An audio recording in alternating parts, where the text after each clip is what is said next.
Because if you want that $1 million house and you sell widgets, you know, you need to have X amount of widgets sold with X amount of profit in order to get that $1 million house. You see what I'm saying? This needs to have some type of matching there. So the next thing is, you got to go and figure out the product you want to produce, the thing you want to give to your people, to your clients. You figure that out and you visualize that. You visualize that product reaching the hands of your consumers, customers, clients, patients, whatever it is. And you visualize them being happy. That's what you do. And then you have to visualize how to make the product, probably. But you also need to visualize how to sell it, how to market it. You got to visualize all that. You got to visualize the quantities of all of that. I told you how much the quantity is important, and you most likely will never be right, but you will get into that direction.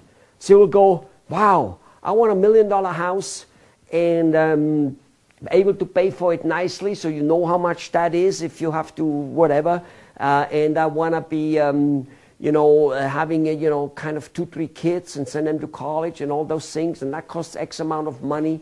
And so I want to be basically, this is more or less what I want, and all the other little personal stuff in it, which should include, I want to be only working 3-4 days a week if possible, or I want to have at least 2-3-4 weeks a year vacation or more. Or I would like to be, while doing business, I would like to go to school and to learn something else, whatever that might be. Or I want to go and teach, whatever that might be. Or I might want to do social work for whoever, wherever, whatever.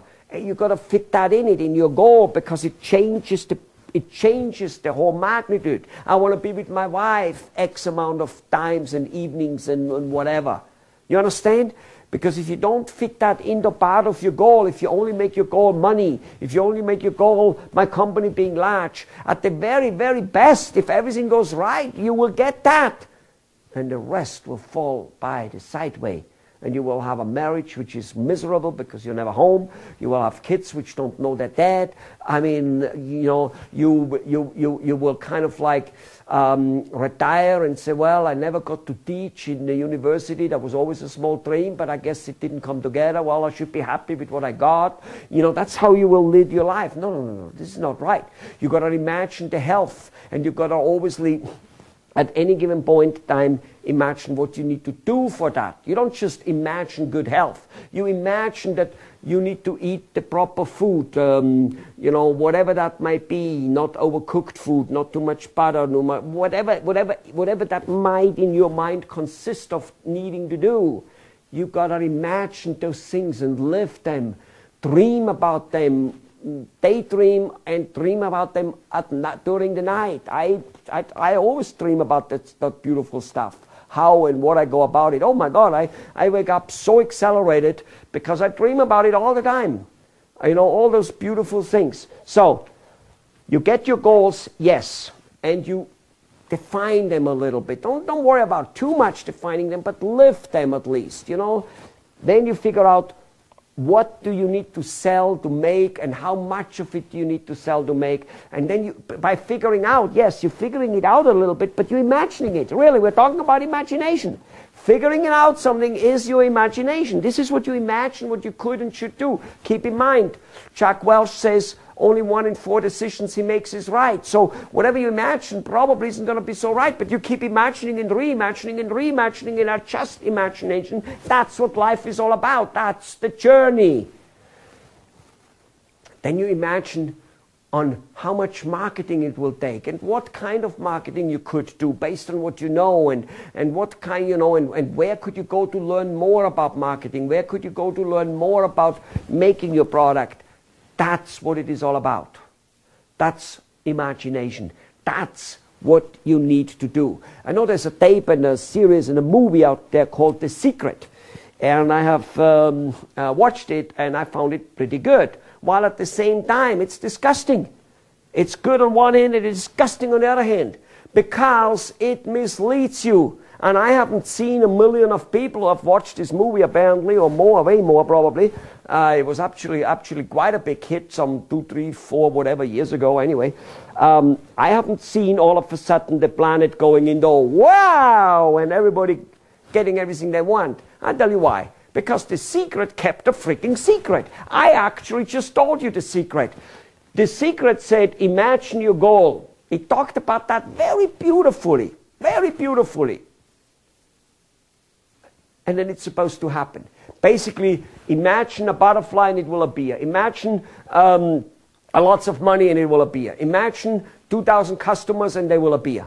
Bullshit. And maybe at a super high spiritual level, this could possibly be happening. I am not even saying it couldn't. I know I'm not there.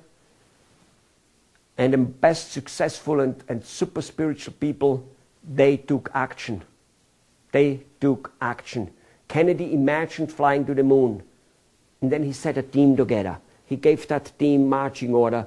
That team put other teams together and they marched. And one day they went to the moon. Okay? Yeah? Mr. Gandhi imagined a free country. And then he set on and gave us marching orders. Or you guys, he gave marching orders. He did things. He made other people doing things. And he imagined that. He knew what will happen when different people go to court. He imagined what will happen if he tells the Indian people to stop buying English clothes. He knew what the English people will do, what will happen to them. He imagined the actions. Are you with me? So, imagine what you want. Fine, great, beautiful, be detailed. And The Secret did a good job at that, a super good job. Then imagine what you need to give to the world to make that happen, because you need to have some exchange. Something needs to be produced by you for you to get that. And then imagine the product you produce, how you will be producing it, and how you will be giving it to the people, how you will be selling it, how you will be marketing. Imagine the quantity of marketing you might need to do. And yes, you're going to be wrong almost all the time. You're going to probably have to adjust it as you go along. When they fly to the moon, they don't, they aim for the moon when the rocket shoots up, but every couple, 2, 3 minutes, they need to adjust it. No different than you with your car. You drive down the road, it looks like you're just going and drive. No, every second you go little, adjust. Even if the road is completely straight, like on a beautiful highway in the United States of America, you still need to constantly adjust.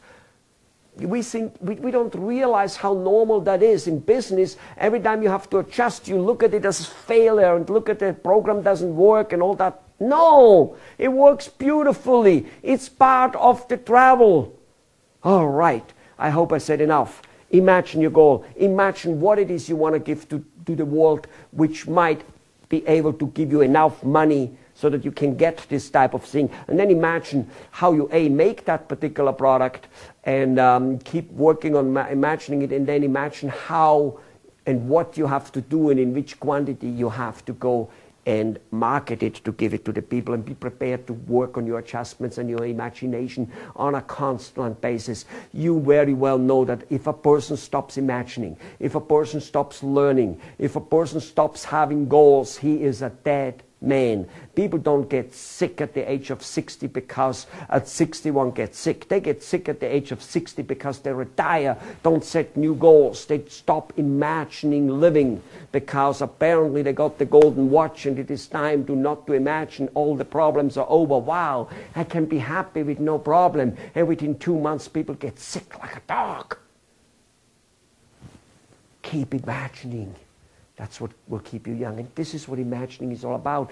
What I told you is missing in almost all goal-setting type of stuff, okay? You keep doing that to a very huge and large degree, and everything will most likely, somewhere along the line, work in the direction you want it to work. Maybe not always at the speed you want to work, but it will go there and it will accelerate. And the compound activity, the compoundness, Mr. Einstein or whoever the heck said it, which is the 7th world wonder or the 8th world wonder, will kick in. It will kick in. It is so wonderful. It is up in our mind. It is here. You know, the resourcefulness I talked about, that we need to be resourceful. It's not about the missing and lack of resources. Of course we have a lack of resources, otherwise we wouldn't have an obstacle, we wouldn't have a game to play. If there is nothing more miserable than a lazy, miserable, rich boy or girl which had never had to work, which has no problem, which gets spoon-fed with a golden spoon and didn't have to be resourceful about life at all. Those are the druggies of this world. Those are the suicidal of this world. Okay? Those are the depressed people of this world. People who are out there kicking, fighting and trying to overcome problems. Yes, they may bitch about the problems a little bit while they have them, but in the end they know that this is the game. You do not like playing chess with anybody who is a lot worse than you, where there is no problem. You do not like playing baseball or cricket with anybody who is a lots worse than you, because there is no game if they are. You want the guy to be just a little bit better, you know, than you, so that if you beat him, it's like, yeah, I beat the guy. And you get even more satisfaction if you beat a guy who is a lot better than you. So why is the satisfaction coming when you beat a guy who's a lot better, and why is there no satisfaction if you beat a guy who's not even in your league?